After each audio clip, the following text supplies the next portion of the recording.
tight मगन में सफा ना ये बली में घुमा पयो माचे भगवान बली में घुमा पयो यार हां मती बनी में घुम बनी मुंजी थी मारे सापान अच्छा हां मारे सबडे रो खाना जेको आता मुजो नालो आहे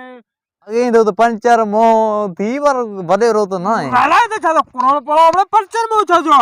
मारे सा बडे रे सा गाला जी तमीज ही होती धांगी तो मलेला वरे रन जो आने तू भी धांगी मलाई दो तो सही आ होश करे गाला ना मोचरा न छिकी अच्छा फैसलो मैसलो कंतो आया बस नहीं फैसलो कंदो वोटन में उठदो हर शे में उठदो बाबा माउंटेन में मौका मलाई दो तू भी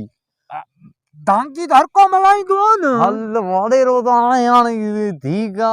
वरे रा यार असा वट आए तो वरे रा सही हां उहे आने दा एड़ा वरे रा कुत्ता है न जेके कुत्तो का लगे कंदवा वरे रा कुत्ता आने कुत्तो के सगड़ा मा तो ना वरे रन गया ना तू वरे रो तो मां तो वरे रो न अच्छा गाल फिर गाल समझे ने एड़ा कुत्ता आने जेके कुत्ता चनो गाल के समझणी तो कोई चीज कर गाल कर हां उहे 5 साल में अची लूसे विंदन 5 साल पूरा थीने पो लूसे विंदन केरे लूसे तो वरे रा कुत्ता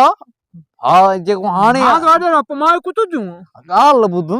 गाल के समझण जी को थोरो कोशिश कर असा के एड़ो कुत्तो खपे जेको मना हर दुखे वक्त में अचे लूसी वने हां मानी तो कर तो उनके मिले तो 5 साल का बाद एड़ा बूटन दो मैं जो के बूट भी नहीं है हां तो के इलेक्शन में उठाई तो वहां इलेक्शन तेरी कोई बड़ा कुत्ता वो सब ना घर लूसी जाऊं जाहिर 5 साल का बाद घर लूसी विंदा हो ना असा के एड़ो खपे तो डेली अची लूसी वने मां वोट वठण छुतो है वोट वठण में छितो नथी हां ई छितो थी तो कम करण में छितो कुछ पब्लिक कंदे तो कंदे न हां तो ताई वोट कणा वोट जी तो खबर ना बस मां इलेक्शन खटाई दींदो मां ठीक आ मां ता के रोड भी दी तुम ता जे गाल मांदो मां ये तो मासा उहे अच्छो कयो तो यो रोड तो मिलियो ना हां नो अच्छो न के कारो क्यों निकल गाल के समझण जी कोशिश कर ये चौदा अचन था ये तो रोड थयो त ना बारा लाने पटे छडियो तन मां तो रोड ठाए दी तू बाबा और तो इलेक्शन में उठाई तो गाल बुध इलेक्शन में तो कोई बुधाई दो तो के थिणो आहे सफा स्ट्रांग मजबूत साहब मां थोड़ी पंजर आ तेरी तो जाहिर आहे तो पंजर न पाणते मिसाल पाण दिनो दी न गाल के समझण जी कोशिश कर वोट तो के इलेक्शन में उते मां खटाई दी तो यो मांजो जिम्मेवार हां अच्छा बाकी हाणे कम करण तोखे तोते आ मां तोखे नौकरी दी तो नौकरी ये डटा ताणे असा सजी उम्र खादे मन गाल के मां नौकर कंदो तो मजा नौकर देगड़ू केर चटी तो बाकी देगड़ी वाले असा वो ना हूं देगड़ी चटण वाला हो जे हुआ तो आहे तो ठीक है हां तो के मजबूत आहे तू तकरीर मकरी करे सकदी हां तकरीर कंदो बा वडे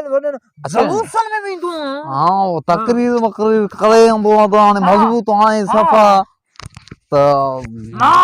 मां शिकार भी कंदो अच्छा शिकार भी कंदो हां अच्छा सही हां कुत्ता तो हुनी शिकार कंदा है न खाइंदा है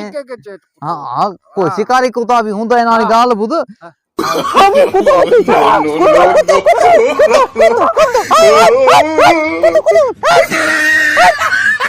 ए भी बड़ी रोए वोट वठण लाए ए मंजून लगे तो न तो लगे तो पंचर मुंह दे आनी मो काला न छानो बस कुत्ता है न जेके कुत्तो का लगे